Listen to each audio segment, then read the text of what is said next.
siklus hidrologi itu? Hidrologi itu artinya ilmu yang mempelajari air yang ada di atas maupun di dalam bumi. Simpelnya, air yang ada di bumi menguap jadi awan terus turun lagi menjadi hujan. Nah, ini yang menyebabkan volume air di bumi itu relatif sama dari tahun ke tahun. Hal ini terjadi terus-menerus, mengikuti tahapan dalam siklusnya. Siklus hidrologi ini dibagi menjadi 3 jenis. Sekarang aku jelasin ya 3 jenis siklus hidrologi yang ada di bumi.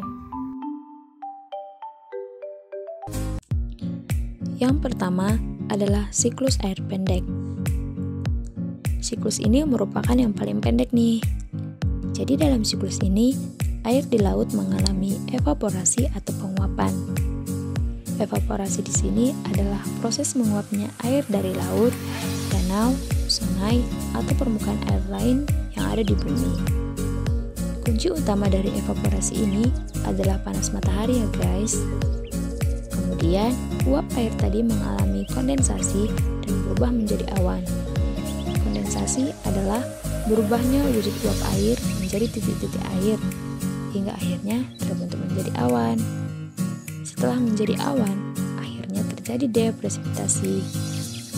Nah, presipitasi ini kita kenal juga namanya sebagai hujan guys. Ngomongin evaporasi, dalam siklus hidrologi itu ada juga yang namanya transpirasi dan intersepsi loh guys.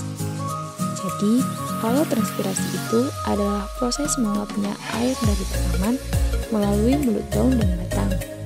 Sedangkan intersepsi itu adalah air hujan yang terjebak di atas tanaman yang kemudian menguap lagi sebelum mencapai tanah. Contohnya, di hutan hujan yang daun pohonnya relatif besar.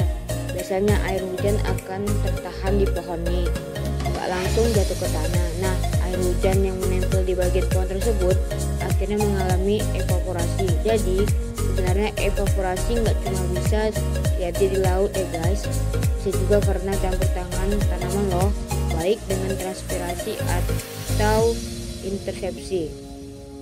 Siklus air sedang.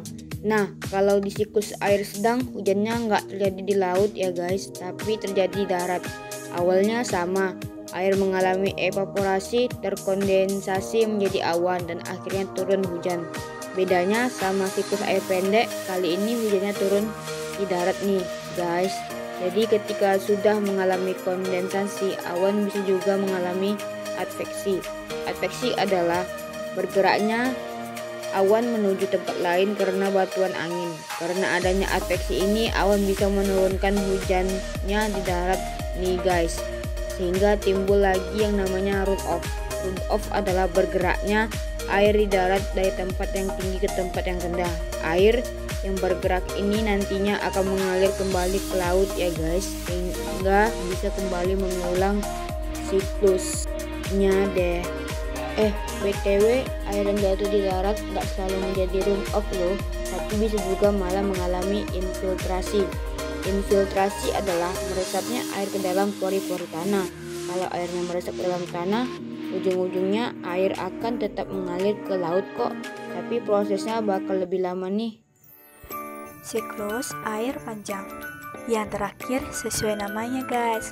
Jadi, siklus ini merupakan siklus air yang paling panjang prosesnya. Awalnya sama, air mengalami evaporasi dan kondensasi. Tapi, kali ini hujannya bukan hujan biasa nih guys, melainkan hujan es. Ini karena awan yang ada di atmosfer bergerak ke tempat yang relatif lebih dingin, atau kondisi suhu udara di atmosfer saat itu sedang rendah. Nanti setelah musim semi, baru deh salju atau esnya mencair, mengalir di permukaan bumi, dan akhirnya sampai ke laut buat mengulang kembali siklusnya. Karena prosesnya yang panjang ini deh, siklusnya dinamakan siklus panjang. Sublimasi adalah perubahan wujud padat menjadi gas. Dalam hal ini adalah es yang menguap kembali menjadi uap air. Jadi, uap air yang ada di atmosfer bukan cuma dari air aja ya guys. Bisa juga nih dari air yang versi padatnya, yaitu es. Itu dia bahasan kali ini mengenai 3 jenis siklus hidrologi. Walaupun air tidak pernah habis karena ada siklus yang selalu terulang, bukan berarti kita bisa seenaknya menggunakan air. Karena siklus air ini prosesnya nggak sebentar. Air yang kembali dalam bentuk hujan itu jumlahnya masih kalah jauh sama air yang digunakan manusia buat kehidupan sehari-hari. Walaupun airnya nggak bisa habis, tetapi air bisa kita gunakan buat kehidupan sehari-hari sangat terbatas. Jadi kamu harus selalu bijak dalam menggunakan air.